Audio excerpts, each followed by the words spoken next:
Hello and welcome back to English Today. This is DVD 8 and the fourth DVD of your elementary level.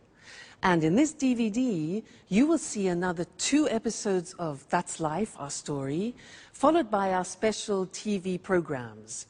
This time, a sports expert will be talking all about rugby, followed by air travel without stress, featuring our travel expert.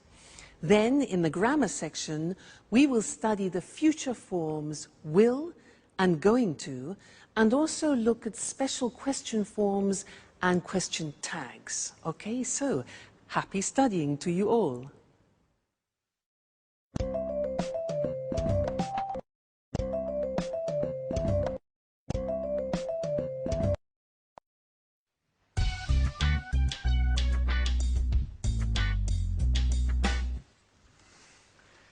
How does this scarf suit me, Anne?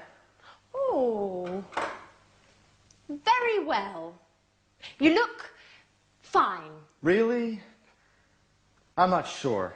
Look, maybe this one looks better? Don't panic, Peter. Everything is going to be all right tonight.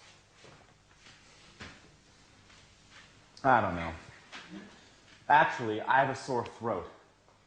And I'm losing my voice. I'll sing badly tonight. I'm sure of it. Come on, Peter.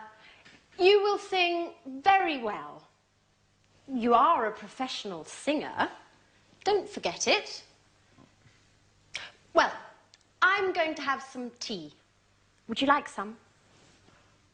Thank you, Anne. I would really like a cup of tea, if it's not too much trouble. No, not at all. I'll just add some water to the pot. A cup of tea and my chocolate cake will keep your mind off the musical for 5 minutes at least. Shall I give you a hand? Oh, yes, thanks. Here is the cake.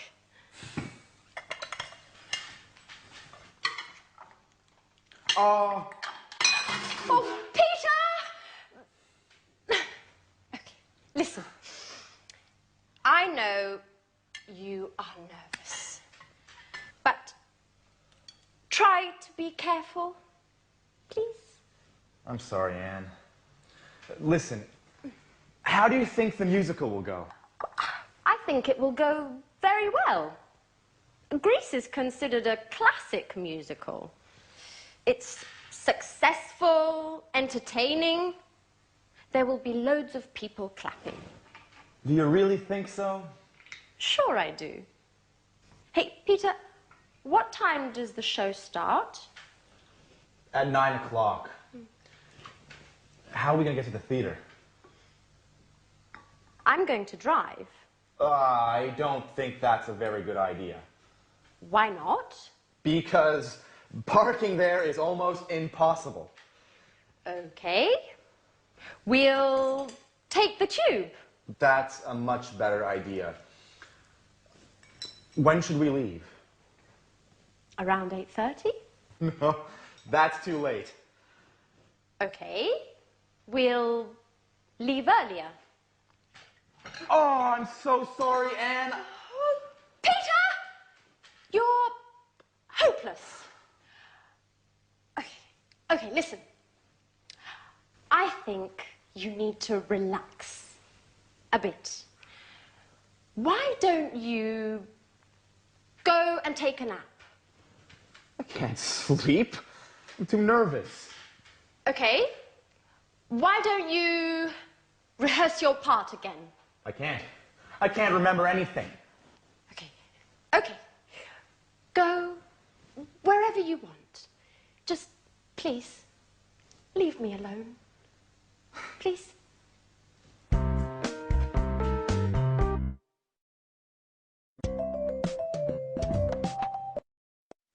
Hi, and welcome back to English Today, the only live TV program when you can learn the English language. Did you see that Peter dropped chocolate cake and tea all over the table and Anne didn't really react? She's becoming more tolerant, isn't she? Great. Now, I have an interesting thing to teach you in this lesson, and it's about will. Now, people usually think that will, the future will, is very easy in English. But it isn't that easy. And in this lesson, I want to look at a particular use of will. Now, watch this. Listen. Imagine that I'm in Oxford Street, in London, shopping. I stop outside a shop and I see a beautiful dress. And I think, I like that. I want that. And I say, I'll buy it. I'll buy it. Now, I'll is the abbreviation of I will. I'll buy it. We use this form when we make a spontaneous decision. It's nothing planned. It happens spontaneously. It's called in English a snap. Snap decision. All right? Let's continue. So, I see the dress and I think, I'll buy it. Great. Then I look at the price. 1,500 euro. Crikey. And I think, I won't buy it. Negative of will. I won't buy it. But then I think, now wait a minute. I haven't bought myself anything lovely for a long time. Maybe my boyfriend can help me. So I decide I'll buy it. I go into the shop. I talk to the shop assistant and I say, that dress, I like that dress. Can I try it? She says, yeah, sure. So I put it on, look at myself in the mirror and think, fantastic. I'll take it. So I go to the shop assistant and I say, I'll take it. She says, fine, madam. How would you like to pay? How would I like to pay? Cash? Must be joking. Cash, 1,500 euros, cash. No. Credit card. Yes, exactly. I'll pay by credit card, okay? I'll pay by credit card. So, in my bag, here's my bag. Oh no! I left my credit card at home. What shall I do? Come on. Yeah, good. I'll come back tomorrow. I'll come back tomorrow, okay? And she says, that's fine, madam, that's fine, don't worry. She says, yeah, I'll put it aside for you, madam. I'll put it aside. And I'll say, great, thank you so much. Don't worry, I'll definitely come back tomorrow. Okay, now, all those were examples of snap decisions, spontaneous decisions, and that happens many times in a day. So, let's look at the form together. We have I will contracted to become I'll. Look at the examples. I'll try it. I'll take it. I'll pay by credit card. I'll put it aside for you. I'll make a bowl of pasta. And I'll come back later. So, snap, spontaneous decisions. I'll. All right? Now, the negative form we mentioned before, you heard me with the money, is won't. Be careful with the pronunciation. It's not want, it's won't. So the example is, I won't buy it. Or, I won't pay by cash. All right? So, will, won't. You can also ask a question in this situation of a snap decision. And you can say, shall I? Now that's a big change because will in the question form becomes shall. So we say, shall I make a bowl of pasta? Or shall I help you? All right, that's the question form. So, I'll do it. I won't do it. Shall I do it? So those are snap decisions, very useful, very important, and not many people remember that use of will. Great. Let's go back and see how Peter's feeling, and then I'll see you later. I'll see you later. Bye.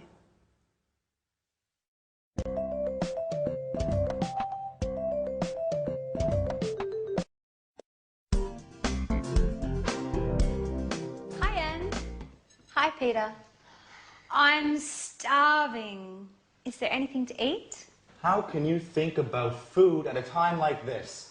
Why? What's the matter? What's the matter? The performance is tonight. Come on, Peter. Don't panic. Everything is going to be all right tonight. Don't worry. Why does everyone tell me the same stupid things? Because it's the truth. Look, Peter. Take this lucky charm. I bought it in Portobello Market this morning. I'll give it to you as a lucky mascot. Remember, you have to kiss it 3 times. And then keep it in the right pocket of your jacket. Why just in the right pocket? Well, I don't know. The woman who gave it to me said that this is what you have to do. Anyway, I'm sure it will bring you luck. I'm not so sure. Why not? Shall we bet on it? All right. Sounds like fun. How much? Oh, let's make it interesting. If it brings you luck, you'll take me for dinner at Bluebird. Bluebird? Are you crazy? That's London's most expensive restaurant. I know. But the musical is important to you, Peter, isn't it? Well, all right, Alice. What will you do if it doesn't bring me luck? Well, I will cook dinner for a month. But you can't cook. Aha, Peter. That's why I said it. This way, I'm sure you will make it bring you luck.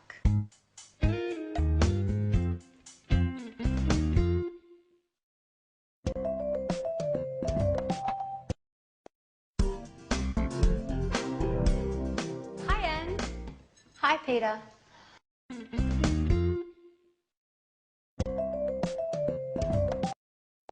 Hello again and welcome back. The most expensive restaurant in London. Good for Alice. Now, in this lesson, I want to look at the future again, but at a new form of the future, and it's the form going to.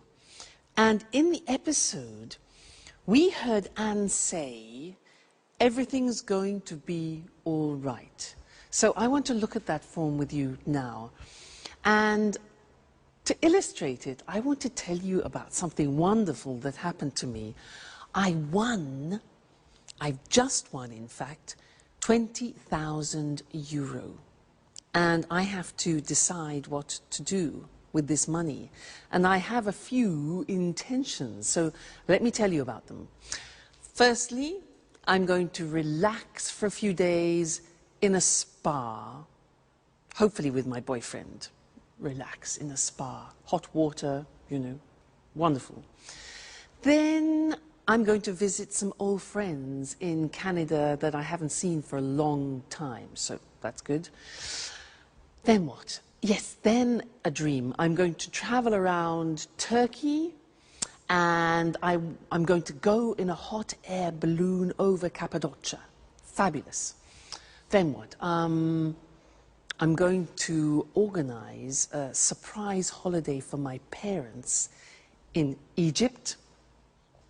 Another thing, let's see, another intention that I have. Oh yes, I'm going to buy another double bass for my boyfriend because You know, it's an expensive instrument and he needs it for his work. So I'm going to buy that. Then what? Oh, yes, I'm going to buy another Jack Russell Terrier to keep Suki companion. And the last thing, well, I think I'm going to put the rest in the bank. All right? Now, I was explaining to you my intentions for the future. And when you do that in English, you use a particular form in the future, and it's going to. Let's look at that on the screen. So, the verb to be plus going to and then the infinitive. So the examples that I was using is this form. I'm going to have some tea. For example, you see the verb to be, going to, and the infinitive. He's going to sing well. So he, third person, changed the auxiliary. He's going to sing well. Everything's going to be all right, as Anne said. They're going to take the tube, you know, the underground in London. They're going to take the tube. Now, very often when you hear this form, you hear a pronunciation like gonna. So they're gonna take the tube.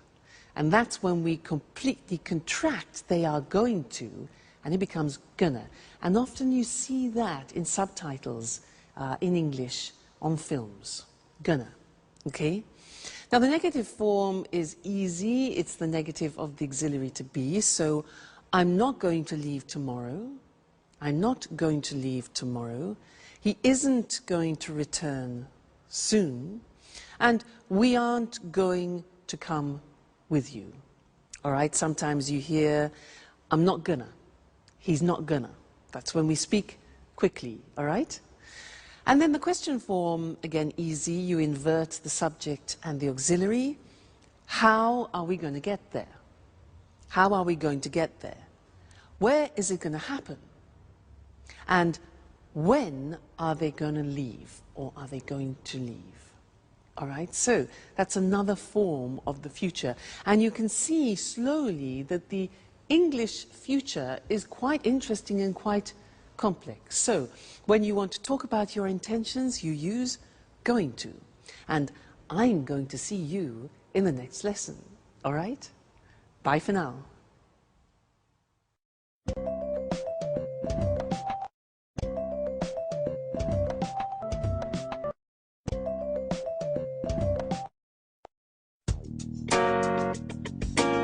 The musical was great, wasn't it? Yes, it was. Peter was excellent. Well, now let's think about the party. It's time for fun. Oh, by the way, who's coming to the party tomorrow? Well, David will be here. Mary, Paul, and Tom will be here as well. Everyone will be here. I wonder if Jack will be here. Jack? Why? He's leaving on a business trip tomorrow morning. He doesn't know exactly when he'll be back. Hey, girls. What are you talking about? Anne was telling me that you won't be coming to the party this evening. It isn't true, is it? Yes, it is. I'm afraid I can't. Business before pleasure. You never will change, will you? Excuse me. Hello? Oh, hi. I really don't have a choice. Listen, Jack, I was wondering if you really have to go away on business, or if you're not coming to Peter's party for some other reason. No, Sharon, I do have a business engagement.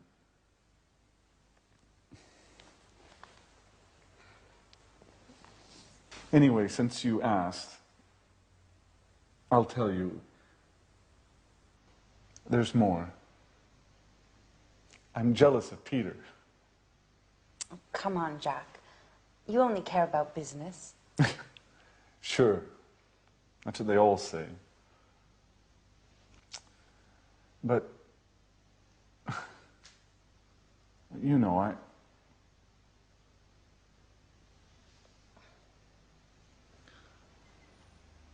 I'm interested in you. And Sharon, are you really interested in me? Anne, who are you talking to on the telephone? Mary. She wanted to know what time the party's going to start. I think it will start at about 9 o'clock, won't it?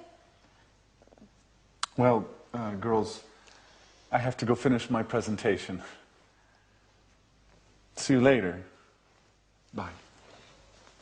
Back to work. You'll never quit, will you? Oh, what a shame that Jack isn't coming. He's a very interesting person. I wonder if you're falling in love with him.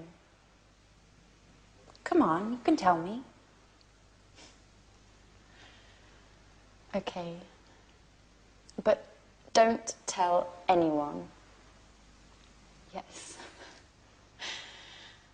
He's quite handsome. Do you think he likes me, Sharon? What a question. It's none of my business. Don't be so difficult, Sharon. I was just asking, confidentially, your opinion. You are my friend, Sharon. I'm sorry, Anne. I didn't mean to hurt your feelings. I'm just a bit nervous these days. Why? Because of Peter. We're having some problems. I'm sorry, Anne, but I don't want to talk about that. I've got to go. See you later. Bye-bye.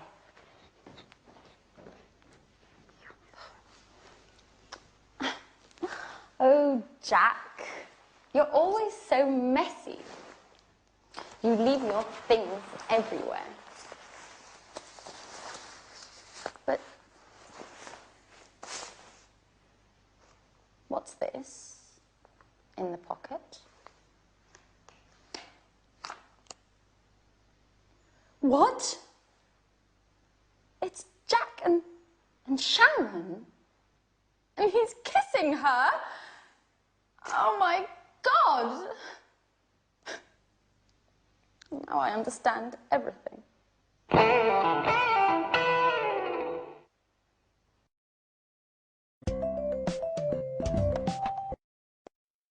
Hello again and welcome back to your live English language lessons. And in this lesson, we're going to learn something about questions. Remember how we said that English questions are difficult because of all those auxiliaries? Well, in this lesson, we're going to learn something which is especially typical of the English language. They're called question tags. Now, let me give you an example of a question tag. She's unhappy, isn't she? Let's look at that. So, she's unhappy, isn't she? Strange, hey? She's unhappy, isn't she? Now, it's not really a question asking you for information. It's more a question asking for confirmation, whether you agree. And usually the people agree. So, she's unhappy, isn't she? Yes, she is. Look at the construction. She's unhappy is in the positive form.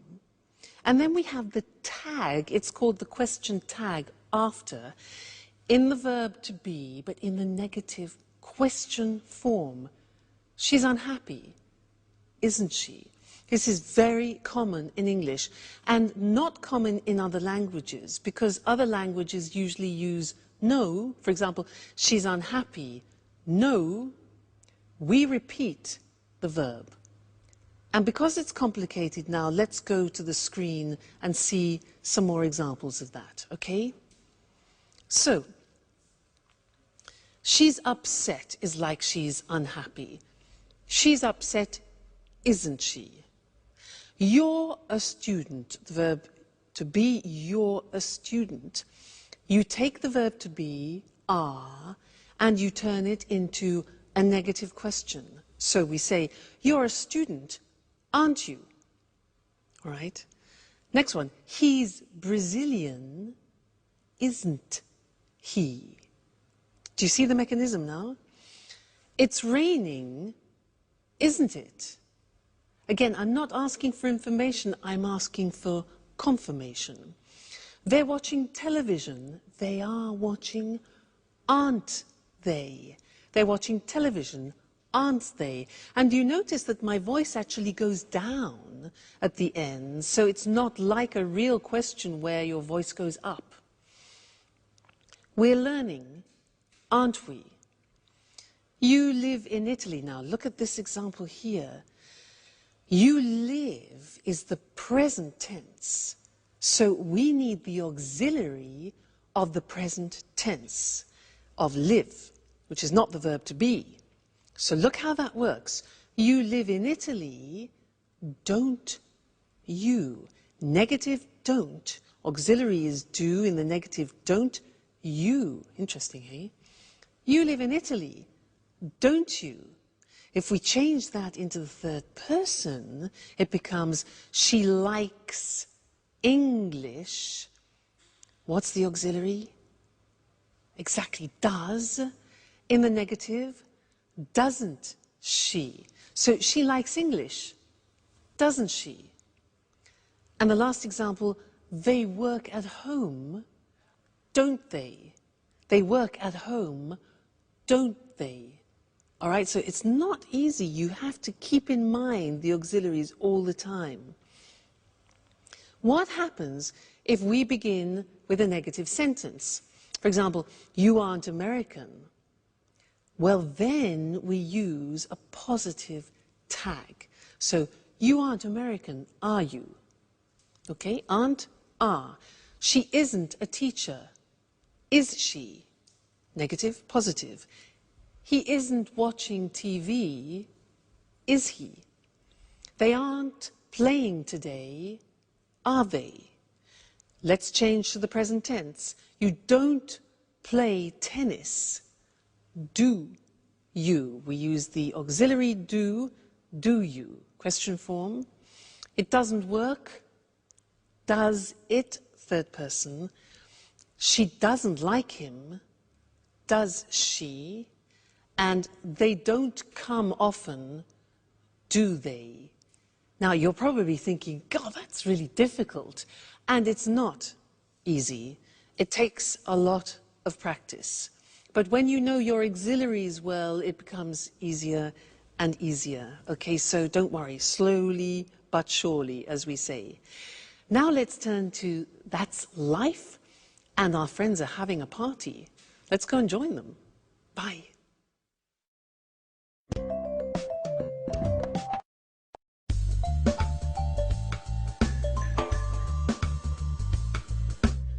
It's a shame Jack isn't here, isn't it?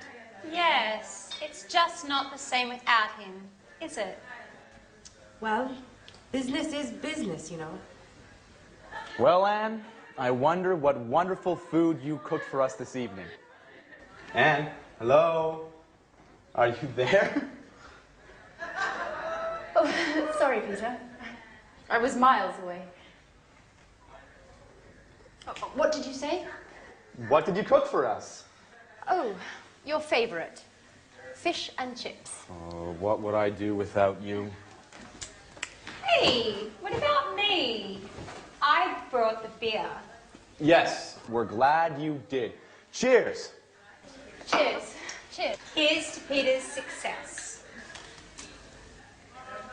Well, guys, this is the right time for an important announcement. Last night, there was a famous director at the theater. We met after the show, and he told me he is preparing a musical to be performed all over Japan. So he wants to see me for an audition next week. Well, cheers! Cheers. Cheers! You'll be famous soon, Peter. Surprise! Jack! Jack! Well, well, not so dedicated to your work, are you? Peter, get me a beer. Now you're talking.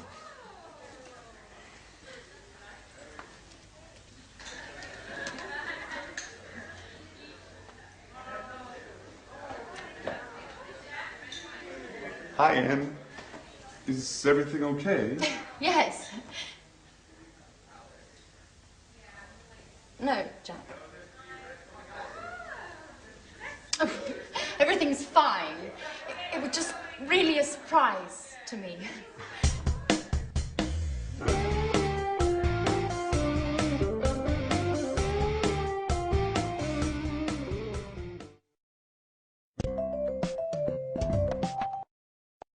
Hello and welcome back again for some more English.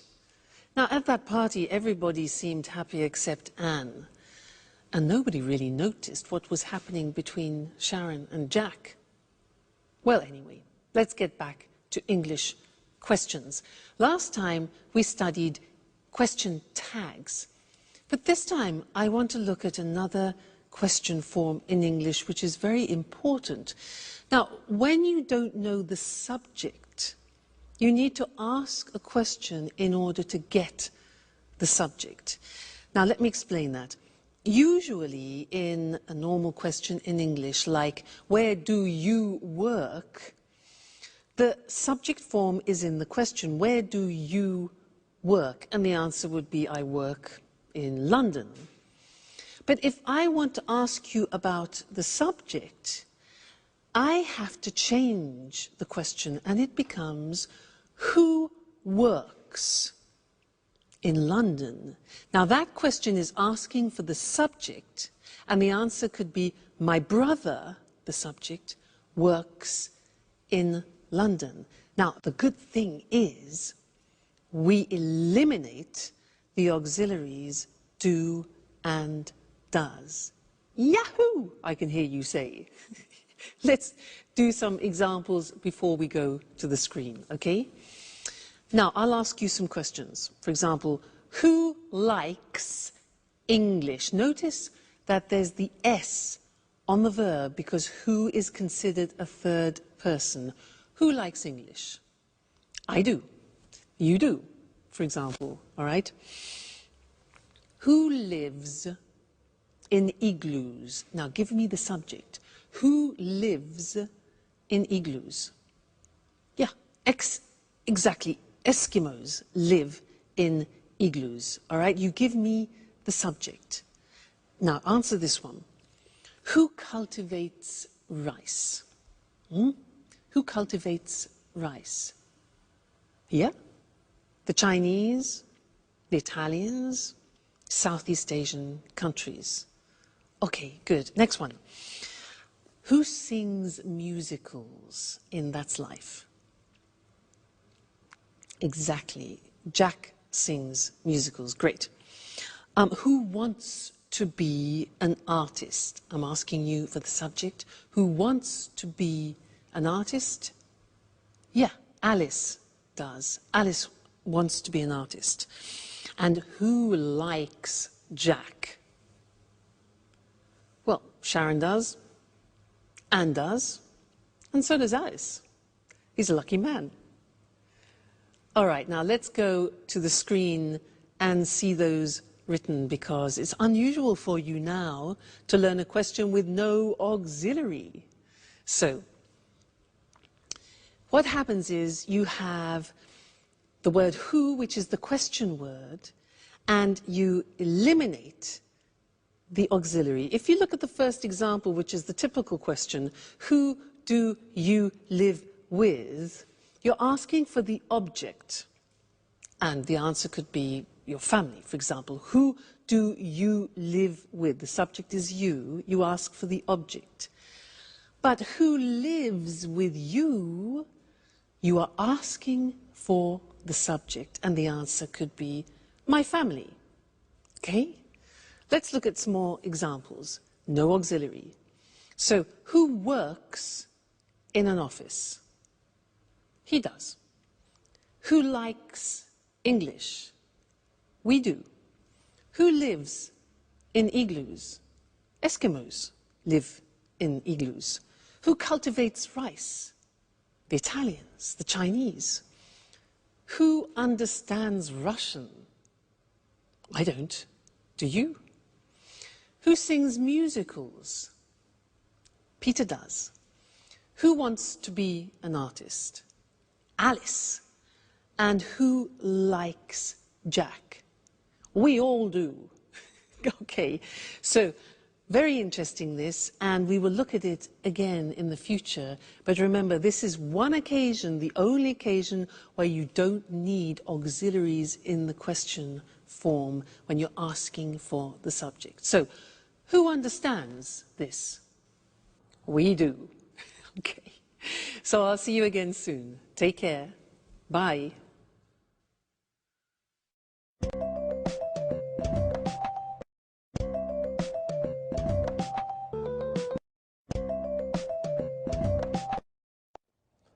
Good afternoon. Welcome to this week's edition of Sports Special. And welcome to John Forbes, our sports expert. Hello, Eric, and good afternoon to all our sports fans. Well, John, which sport are you going to talk about today? Today, I'd like to talk about rugby. Fantastic! I'm a real rugby fan. I think it's a really exciting sport. John, a question. Where did rugby start? Well, you know, Rugby is a town in England near Birmingham. Yes? There's a famous school there called Rugby School. It's one of the oldest schools in England. It opened in 1567. Anyway, boys at this school started the game. Really? And where is rugby played today?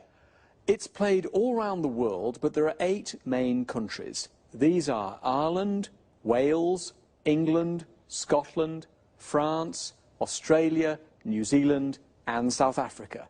And it's becoming more popular today in Italy and Argentina. Who plays rugby?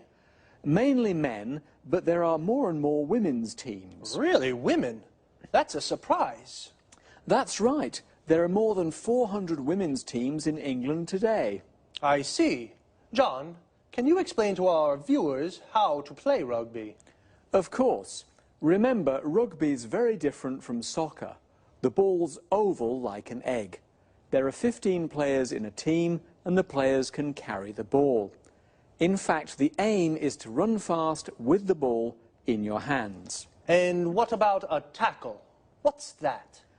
To stop a player of the opponent's team running with the ball, you tackle him. You catch his legs and pull him to the ground. That sounds dangerous. Yes, it can be. There are lots of injuries in rugby. It's a very physical game. And how do you score? Well, you run with the ball and put it down on the ground at the opponent's end of the pitch. Of course, your opponents do everything they can to stop you from reaching their end of the pitch. You score a try if you cross the try line and put the ball down on the ground. You can also score points by kicking the ball between the 2 goalposts. The goalposts are very high. If you do this, you score a goal. So, there are tries and there are goals. That's right. Just one more question. What are scrums? Scrums are special to rugby. Players from the 2 sides push against each other to try to get the ball. Scrums sound dangerous too. Yes, they can be dangerous, but it's fun. You know, I used to play rugby. Really? Yes, but I injured my shoulder and had to stop. I just watch now. Well, I sometimes watch a game on Saturday afternoons. How about coming along? Sure. How about next weekend? Great. Okay. Thank you, John. Goodbye. And goodbye to all our sports fans. See you next week for another edition of Sports Special.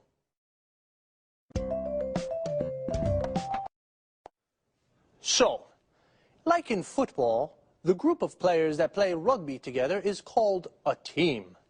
In rugby, it's called a rugby team, and there are 15 players in a team. The players are called rugby players. Where do they play? On a rugby pitch.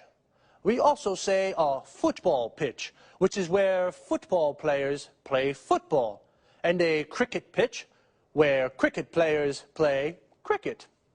When we go to watch a rugby match, we go to a rugby ground. Well, as John said, rugby can be dangerous. In fact, there are lots of injuries in rugby.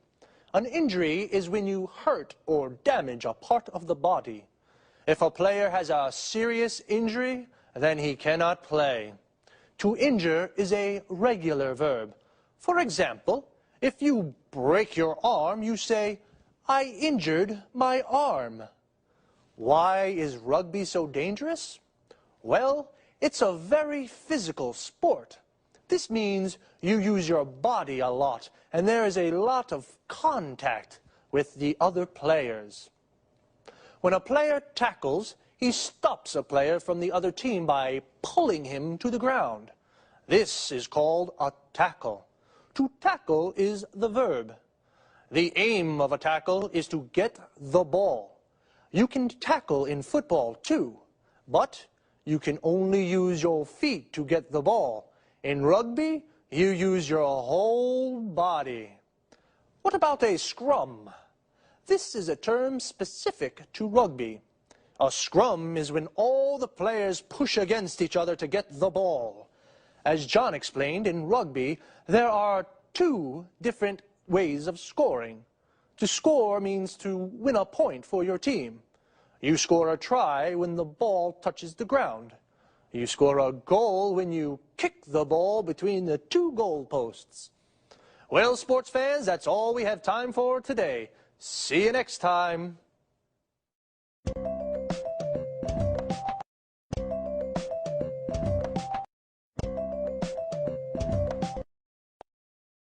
Good afternoon and welcome to this week's edition of the Travel Programme. And of course, welcome to Christina Teng, our travel expert. Hello, Lucy. Well, Christine, do you know that one of the main causes of stress in the West is air travel, according to research from the University of Illinois in the USA? You know, that doesn't surprise me. Air travel can be a very stressful experience. It seems that a lot of people start to feel nervous in the travel agency when they're buying the ticket or when they're buying the ticket online at home. Really? Well, why don't we give our viewers some advice on how to reduce that stress and enjoy air travel more? Sure. Just follow a few simple rules and you'll fly without any stress at all. The first rule, don't arrive at the airport late. Oops, I always arrive late. That's not a good idea. For a start, if you arrive at the airport early, you have plenty of time to check in. You can go straight through passport control and the security check. Then you have plenty of time to relax. You can do some shopping, have a drink, read a magazine or a book, all stress-free without worrying about missing the flight. You're right, Christine. It's important to arrive at the airport with plenty of time to spare. And what else can I do to make air travel less stressful? Well, another cause of stress is the amount of luggage that we take with us. We always take too much. Listen, don't take more than 20 kilos and only take one suitcase. Check the weight before you leave home and relax at the check-in. There's no need now to worry about excess baggage charges. It's always relaxing to save money. Definitely. And one last thing on the topic of luggage. Yes? Hand luggage. Take one small bag and don't put too much in it. Remember, you'll have to carry this around the airport. Good advice. You know, many people have a fear of flying. These people become nervous when the plane takes off and lands. Of course, I understand that people may feel nervous at these moments. They should remember that flying is the safest way to travel. So, relax and enjoy the flight. And you shouldn't look out the windows too much. Why not? Clouds are relaxing.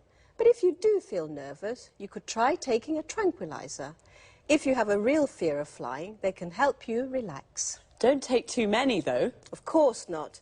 And try closing your eyes as the plane takes off and lands. Think of the beautiful place you're going to or the wonderful holiday you just had.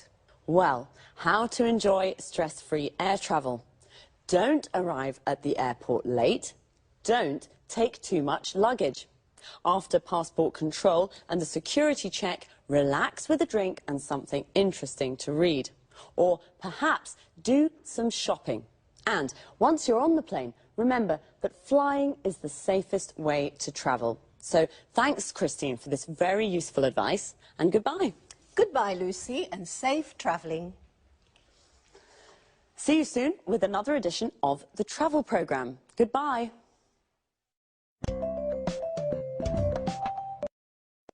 Well, I certainly didn't know that air travel could cause so much stress. Air travel is the general expression for everything to do with flying. So the stress can even start when people buy their tickets at the travel agency or online. The travel agency is the place where you book a holiday or buy an air ticket. Online means you buy the ticket on the internet and you pay by credit card. To avoid stress, you should arrive at the airport with plenty of time to spare. To have plenty of time to spare means you have lots of time to relax. Notice how we say arrive at the airport, and relax is a verb. So you should arrive at the airport early so you can relax before the flight. If you arrive at the airport late, you could miss the flight. To miss the flight means you can't get on the plane and it leaves without you. Before you can get on the plane, you have to go through passport control. This is where you show your passport to an official. You have to go through the security check. This is where you put your hand luggage into the X-ray machine. Hand luggage is the bag you take on the plane with you. Luggage is the general word for suitcases and bags. A suitcase is a kind of bag where you put your clothes and shoes. Now, some people have a fear of flying. This means they're afraid of flying and they get nervous when the plane takes off and lands. When the plane takes off, it leaves the ground. And when a plane lands, it touches the ground again. So remember, flying is the safest way to travel. See you soon.